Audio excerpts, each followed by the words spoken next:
Faster RCNN, the last model of the RCNN family that we'll go over in this object detection series. We'll start with the need for faster RCNN and then look at how faster RCNN attempts to fulfill that need. We'll dive deep into region proposal network and anchors, the two main components of faster RCNN, see how it's trained and the results that we get with it. So let's start with looking into why even build faster RCNN.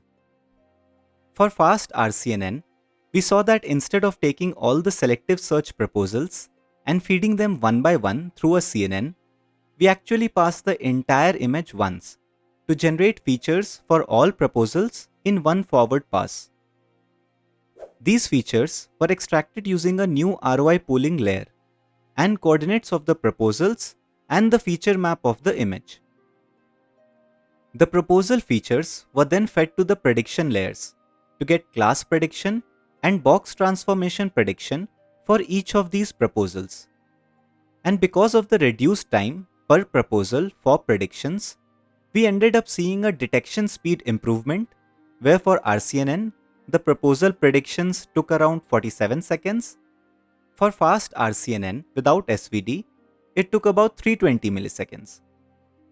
But if we are concerned with the total detection time, then it's not just the time spent per proposal, but also the time taken to generate these proposals given an image. Both RCNN and fast RCNN used selective search, which roughly takes about 1.5 to 2 seconds.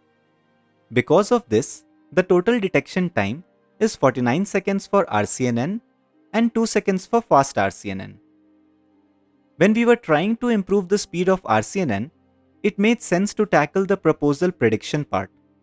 After all, that was taking the major chunk of time. But even now, after this dramatic speed improvement, it's still not real time. In fact, far from it if you include the time taken to generate the proposals. If we are to make use of these object detection systems in real time, then we have to do something about this 0.5 FPS speed of fast RCNN.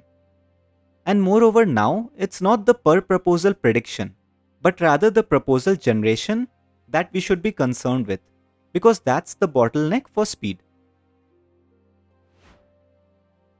The main change from fast to faster RCNN is focused on reducing this proposal generation time. And for that, instead of using selective search proposals and feeding that to fast RCNN network, we train a separate network called Region Proposal Network or RPN.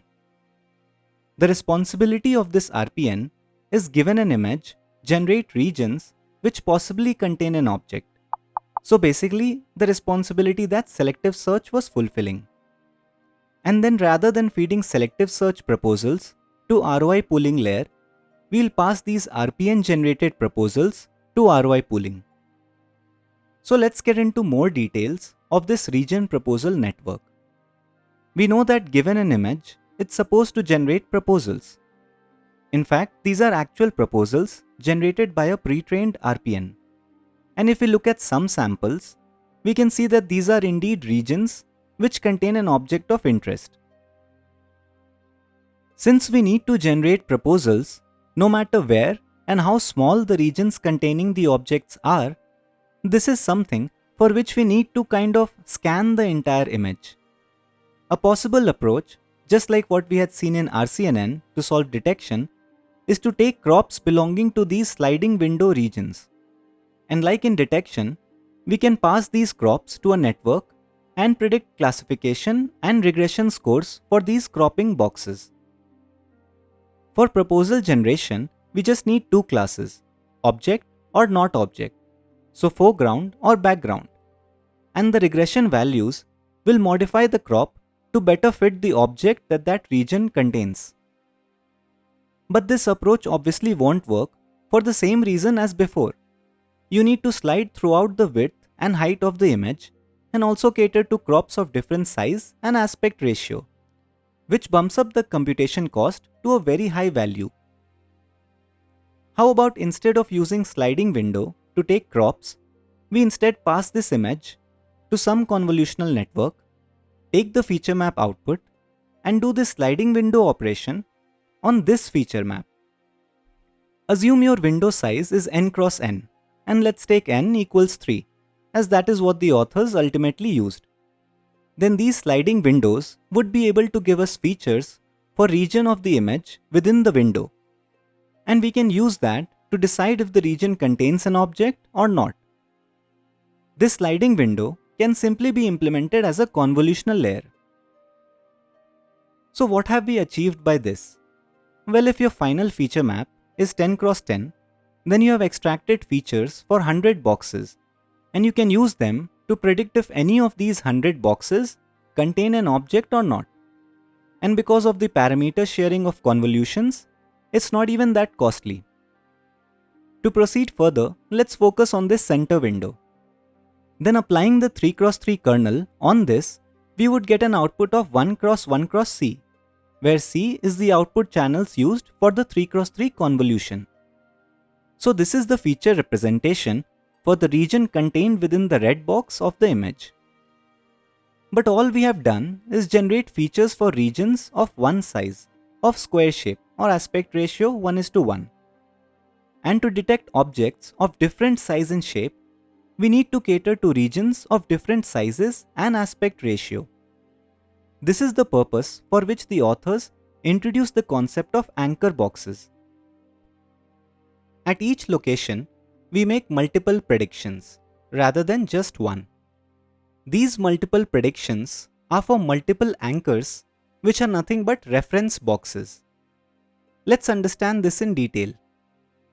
For each window, we make predictions corresponding to reference boxes of different scales, centered at the center of the window.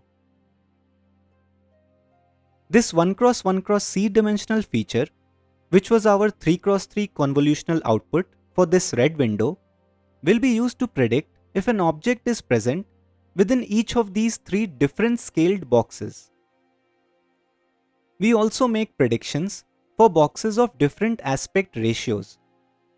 So wide boxes as well as tall boxes, again centered at the center of the window.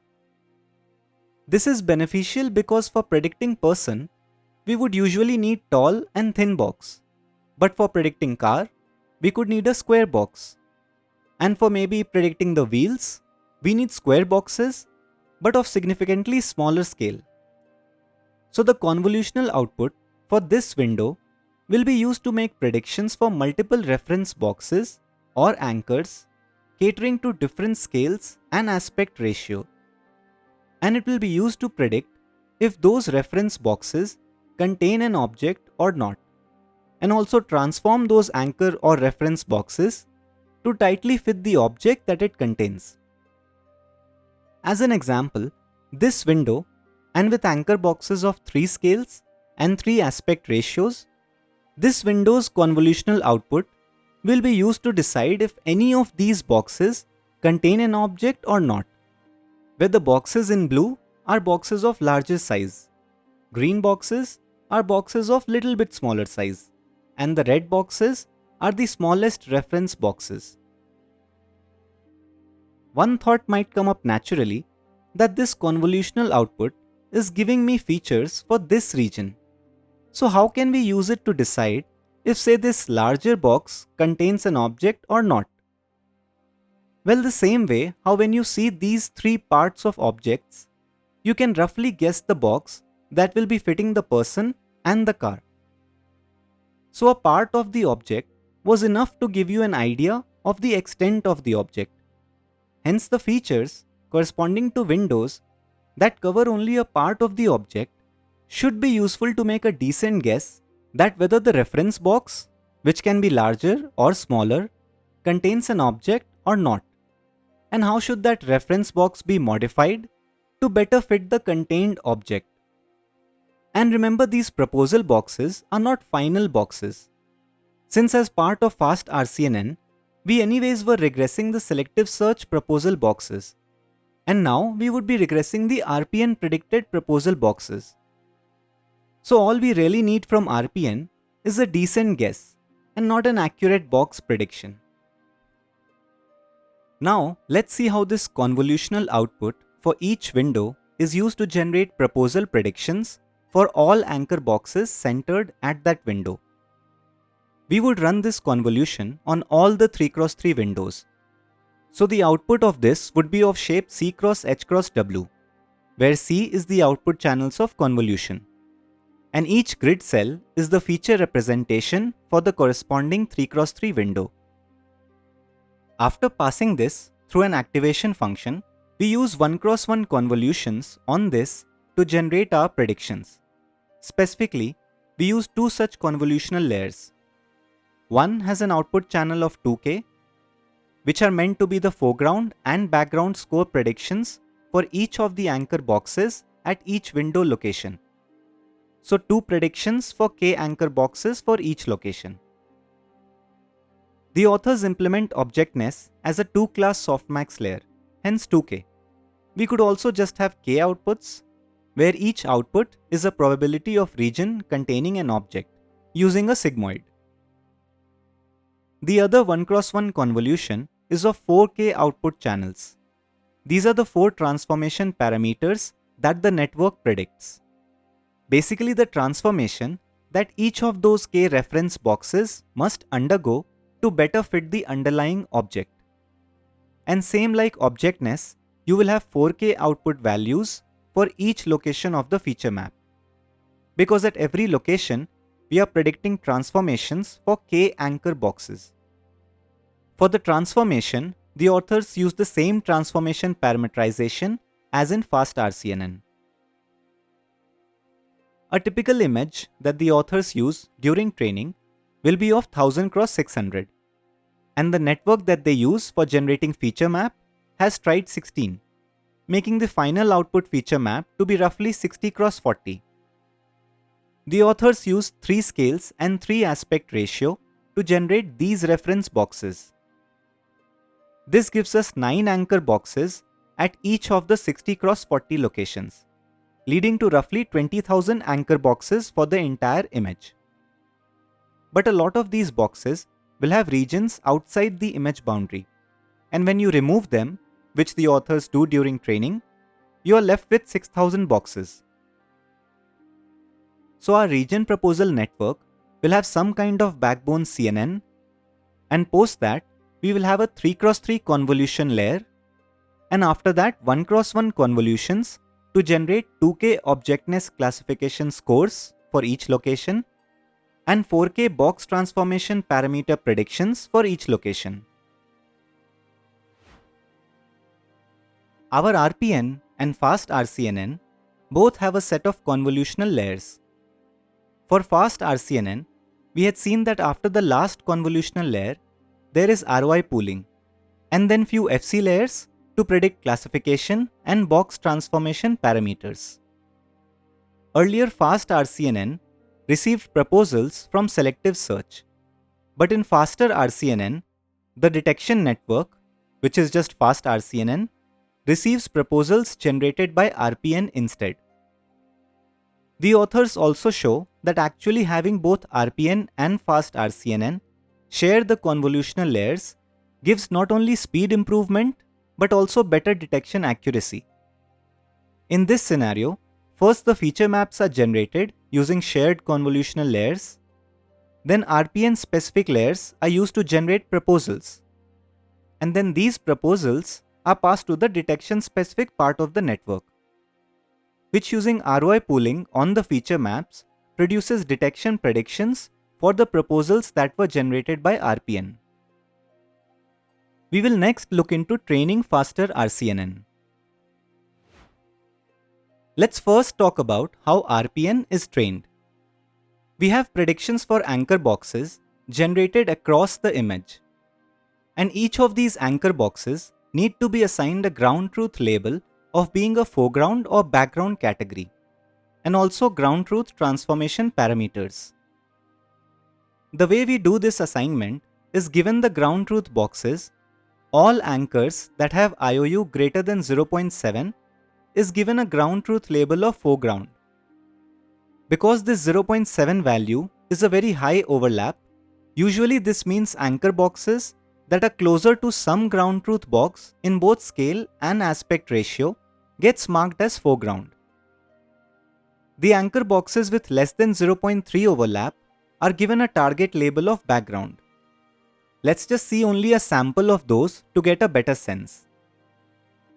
So everything that's between 0.3 to 0.7 IOU is ignored. This means only the anchor boxes with very high overlap with at least one ground truth box and anchor boxes with very low overlap with all the ground truth boxes are considered for training. This threshold kind of helps the network to clearly distinguish what constitutes as a foreground and background region. But with this definition, it might happen that there is a ground truth box which did not have high overlap with any of the anchors. Like with the current choice of anchors, what if the only ground truth box is this very wide but of very small height box? This would not have high overlap with any of the anchor boxes, and we would end up finding no positive anchor for this image.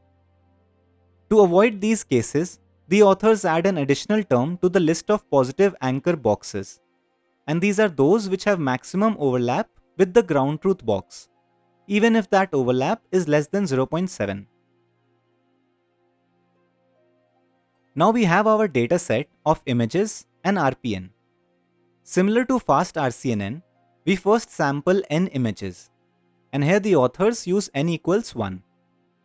Then out of all the foreground and background anchors, based on the overlap threshold we just saw and the ground truth boxes for this image, we sampled 256 anchors, with 128 of those anchors being foreground and 128 background. And in case there aren't enough positive anchors, we pad with negative to make it reach 256. This becomes our batch which is used for training the RPN. Moving on to loss, which is very similar to Fast RCNN, that is a combination of classification and localization loss. For classification, we use cross entropy between the ground truth objectness score, so whether the ith anchor's ground truth label is foreground or background, represented here by pi star, and the classification scores pi generated by the model for this ith anchor. For localization loss, we have exactly same thing as Fast RCNN. Smooth L1 loss between the target transformation parameters for this anchor box and the network predicted 4 transformation parameters for this anchor box. The pi star term ensures that this is only included for foreground anchors, as it will be 1 only if the ground truth label for this anchor is foreground. Both these terms are summed over all anchors in the batch, and they are normalized with the number of anchors in the batch, which is 256, and the number of anchor locations, 60 times 40, which is 2400. They are then combined with a hyperparameter lambda, which in implementation is used as 10 by the authors. In an actual implementation, and here I am referring to the PyTorch implementation, as that is what we'll look at in the next video, rather than passing the positive and negative anchors, we pass all the anchors and generate predictions for all of these. This is fine because the 3x3 and 1x1 convolution anyway will generate output for all the anchor locations, so it's not like we are adding any overhead. Then based on the ground truth, we divide these anchor boxes in foreground, here green, background, red, and anchor boxes that will be ignored, which are grey in color. From the foreground and background anchors, we sample 256 anchors, like we saw earlier, with 128 being foreground and 128 being background. The anchor regression values for the foreground labeled anchor boxes are used to compute localization loss, and the classification scores for all of them are used to compute the classification loss. And through training process, RPN will learn to generate accurate objectness scores for all anchor boxes, and even learn to modify anchor boxes to better fit the underlying object. Now let's get into training both RPN and Fast RCNN together. But before we get into that, Let's try to understand why do we even need both. First, why do we need Fast RCNN at all now? Instead of having RPN predict probabilities for two classes, background and foreground, we could have it predict scores for all detection classes and background. So that cannot be done because remember when we saw that using just the features of a part of the object, we can guess the extent of the object? Well, that's true, but it's still a guess. We need features of the entire region of box, which ROI pooling will provide, to precisely localize those boxes and make better detection predictions. So we can't just have RPN alone. We need the ROI specific layers. But what about just Fast RCNN and no RPN? So instead of taking proposals from any proposal generation method, RPN or selective search, why not have Fast RCNN learn to generate predictions for each of these reference boxes? So this is what we call as one-stage detection, where you don't even bother generating proposals and straight away run detection via a single network, usually on a dense set of locations. Like here, we used anchor boxes at all locations. But in RCNN and even Fast and Faster RCNN, we break the problem into two stages of first predicting proposals and then identifying detections from these proposals. And using experiments, the authors show that we get better performance with this cascaded stage-wise detection on the datasets they experiment with. In future methods, we will specifically dive deep into one-stage methods, but for now, just knowing this distinction between one-stage and two-stage should be fine.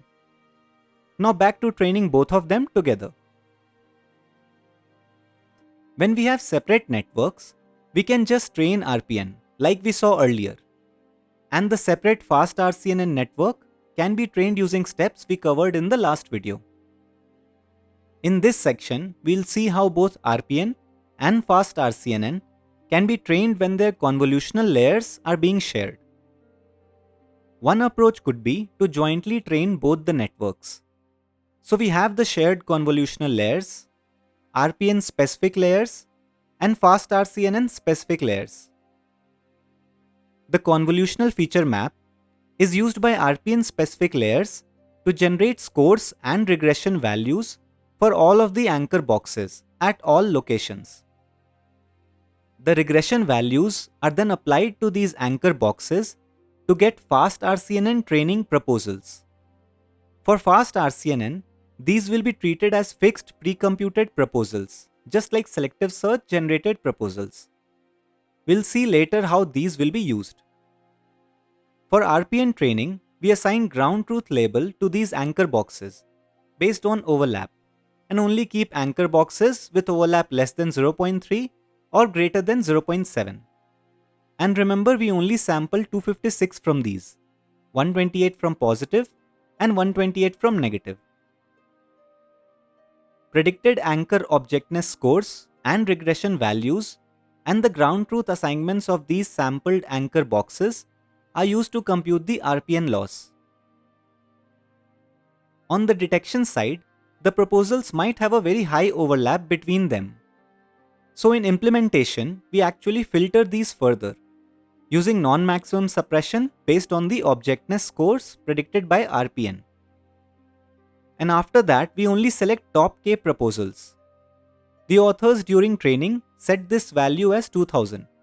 So 2000 top scoring RPN proposals are selected for training detection layers. And during testing, they evaluate using different values. These filtered proposals are then assigned either a background class or some class amongst the categories of interest based on the ground truth boxes and image and the overlap of these proposals with those ground truth boxes. This assignment of ground truth to proposals is same as what we had seen in Fast RCNN. These are used to get the target class label and target box transformation parameters. Then from these, we sample proposals belonging to background and some non-background class, again using the same sampling strategy that we had seen in Fast RCNN. For these sampled batch proposals, the ROI pooling extracts their features and generates classification and regression scores, which along with the ground truth labels are used to compute fast RCNN classification and localization loss. During the backward pass, the RPN specific layers will be updated only using RPN loss, and the detection layers using detection loss. The shared layers will be updated using both the losses. The authors, however, run all their experiments by training RPN and Fast RCNN using a 4-step alternate training method. So let's look at that.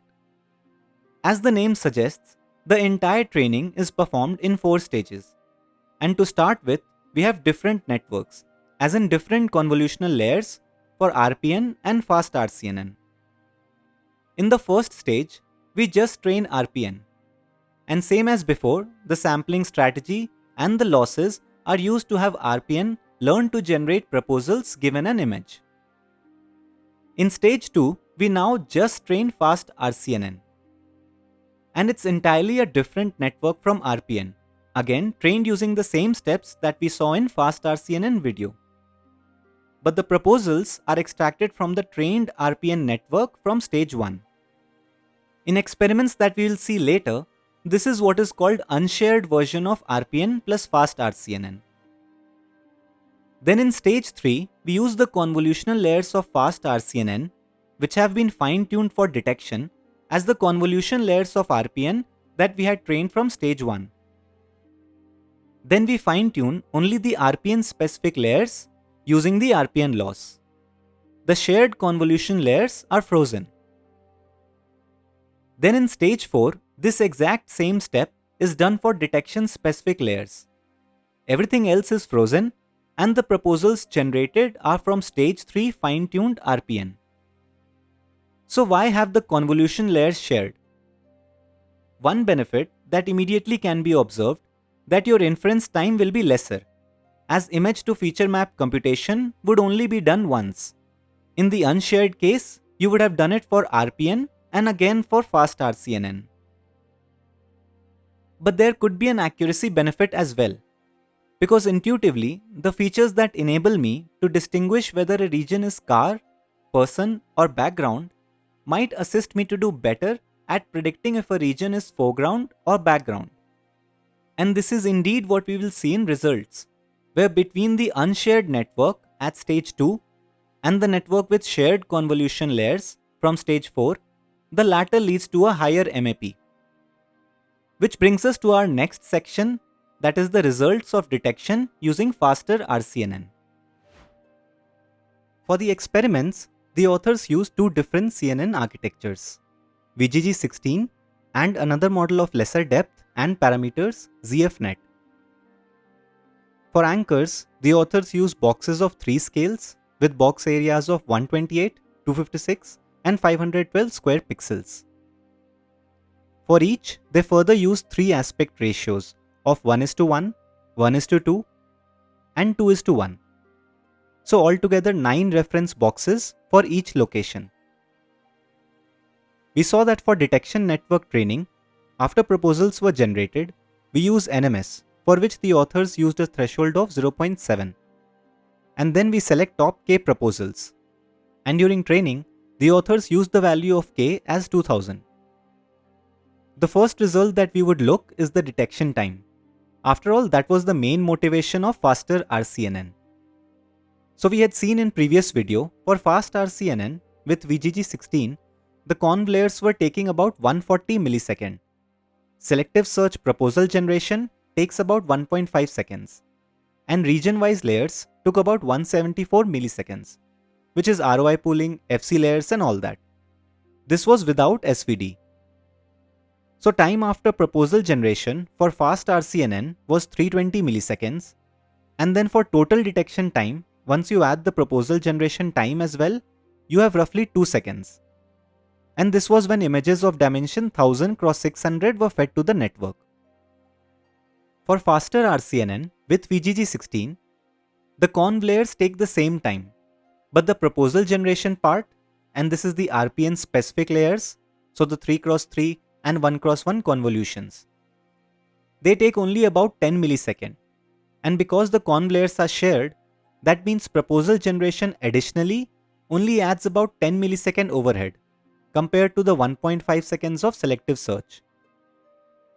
The per proposal prediction layers, so the ROI pooling, FC layers, although are same as Fast RCNN, but the time taken is less because we don't really use 2000 proposals at test time, unlike Fast RCNN. We'll soon see that result, but even using top 300 proposals for detection gives us great results. So because these per proposal predictions would have been executed for 2000 proposals in Fast RCNN, but only executed for 300 proposals in Faster RCNN, we end up with lesser region-wise time as well. So summing everything, the move from fast to faster RCNN leads to a 10x speed up, bringing down the time from 2 seconds to 0.2 seconds. And if you use a network with lesser parameters, you end up getting even higher speed, of course with an accuracy trade-off. Next, we move on to the MAP values that Faster RCNN achieves. Remember, for Fast RCNN with VGG16, we got about 66.9 MAP on VOC 2007. With Faster RCNN, we end up getting 69.9. So a performance improvement not just in terms of speed, but also accuracy. And because the detection part is same, the MAP improvement would be mostly coming from the RPN's ability to generate better quality proposals than selective search. And this makes sense because selective search does not undergo any learning. It will predict proposals based on cues of texture, color dissimilarities and so on. Whereas RPN will undergo training to generate proposals based on the dataset that you are working with. Like if your goal is just to detect person, then selective search will not be able to honor that goal in its proposal generation, and will generate proposals for person, car, and wherever the dissimilarity cues that selective search is looking for are present. But RPN will learn from the dataset and will only generate proposals which likely have a person within it, and treat everything else, even if it's a valid foreground object like car, as background. This RPN star is actually the MAP achieved when there is no feature sharing. So let's just look more into this to better understand the impact of feature sharing. With selective search, we were getting about 2000 proposals for an image at test time. For the unshared case, and this is where we stop training at stage 2 and no convolutional layers are shared, we get some improvement. This not only means that RPN is better, but also note that this is when only top 300 proposals were selected, which means the top ranked proposals are indeed the highly accurate ones. Then with adding the other two stages of training, so stage 3 and stage 4, where the convolutional layers are now shared, we get about 1.5% improvement.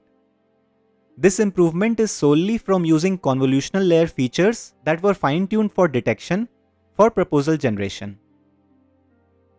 The authors also experiment with how the choice of reference boxes impacts the detection accuracy.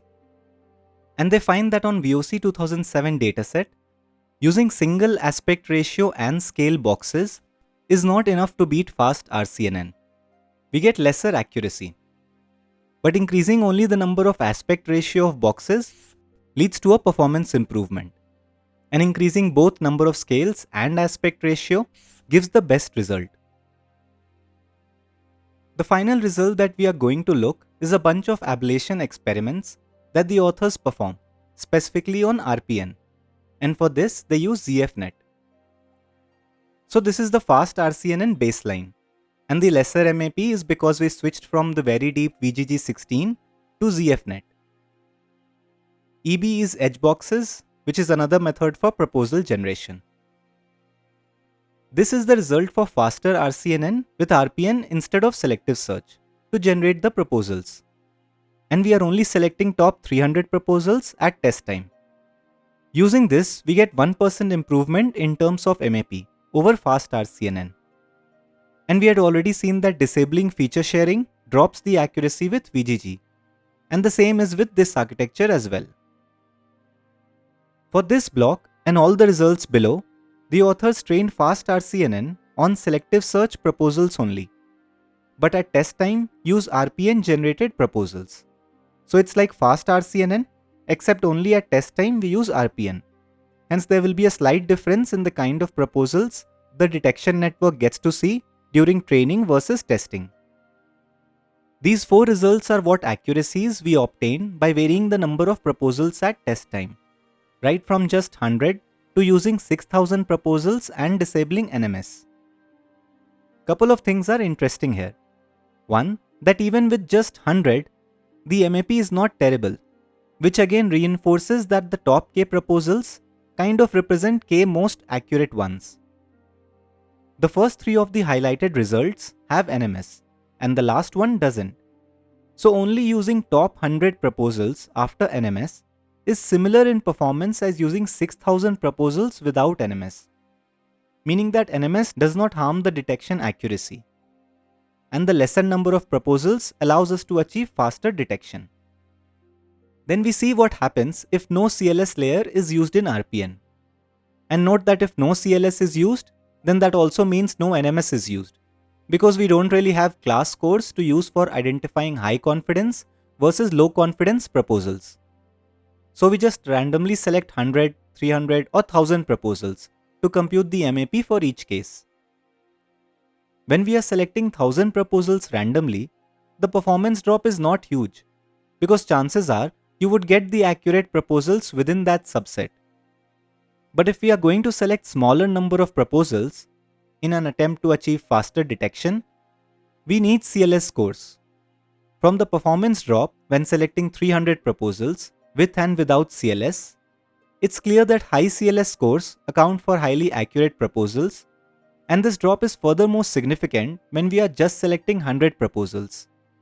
Using randomly selected 100 proposals drops the performance by 10%. And the last set of results are when the regression layer is not used at test time. So that means the proposals are exactly the anchor box's dimensions and no transformation is applied to the anchor boxes by the RPN. This says 2 things. That even though we ultimately have regression of proposals in Fast RCNN's detection head, we still need regression in RPN as well. So again, rather than doing the transformation from anchor boxes to detection boxes in one stage, it's better to do this transformation in 2 stages. RPN transforms anchor boxes to generate better proposals using its estimate of the extent of object, and then the detection head transforms these proposal boxes to generate better detection boxes. Second is that even though we have boxes of different scales and different aspect ratios, they alone are not enough to generate accurate proposals. In spite of the variety of boxes that we predict at each location, we still need RPN to regress these boxes to better fit the candidate objects. So that brings us to the end of what I thought were the most important results. Let's quickly summarize all 3 variants of RCNN family before wrapping up the video. In RCNN, we had a CNN and we took region proposals generated by selective search, cropped and resized them, and each of them was separately fed to CNN to generate classification and box regression outputs. So as many forward passes as there were proposals. In Fast RCNN, we introduced ROI pooling to have only one forward pass do the job for us. This single forward pass generated feature map of the entire image, and then ROI pooling layer was used to extract features for each of those proposals. And then we had prediction layers of classification and regression. This reduced the time taken to generate predictions for all the proposals that were returned by selective search. In Faster RCNN, in an attempt to get closer to real-time detection, we tackled the speed bottleneck, which was now the proposal generation time, as it was taking 5 times more than generating the predictions for the proposals. For this, we introduced another network called RPN, which given an image generates candidate regions where the network thinks an object is present. This change reduced the proposal generation time significantly. So the proposal generation method was selective search for RCNN and Fast RCNN, and it was RPN for Faster RCNN. The overhead of time spent in generating proposals is about 1500 milliseconds for both RCNN and Fast RCNN and only about 10 milliseconds for Faster RCNN. This is assuming the convolutional layers are shared. Predictions for all the generated proposals took around 47 seconds in RCNN, 0.3 seconds in Fast RCNN, and 0.19 seconds in Faster RCNN. An overall speedup, including both proposal generation and predictions for generated proposals, was 25x from RCNN to Fast RCNN and 250x from RCNN to Faster RCNN. Alright, that covers about everything that I wanted to get in this video. This video was just about understanding Faster RCNN and getting to know the details of region proposal network and anchor boxes. Hope you have better clarity on those aspects than you had at the starting of the video. In the next video of our object detection series, we are going to implement Faster RCNN from scratch and even go through the official PyTorch code of Faster RCNN. Thank you so much for watching this video, and I hope you have an amazing day. If you are indeed benefiting from the videos on this channel, do consider liking the video and subscribing to the channel. See you in the next one, where we are going to implement and train Faster RCNN.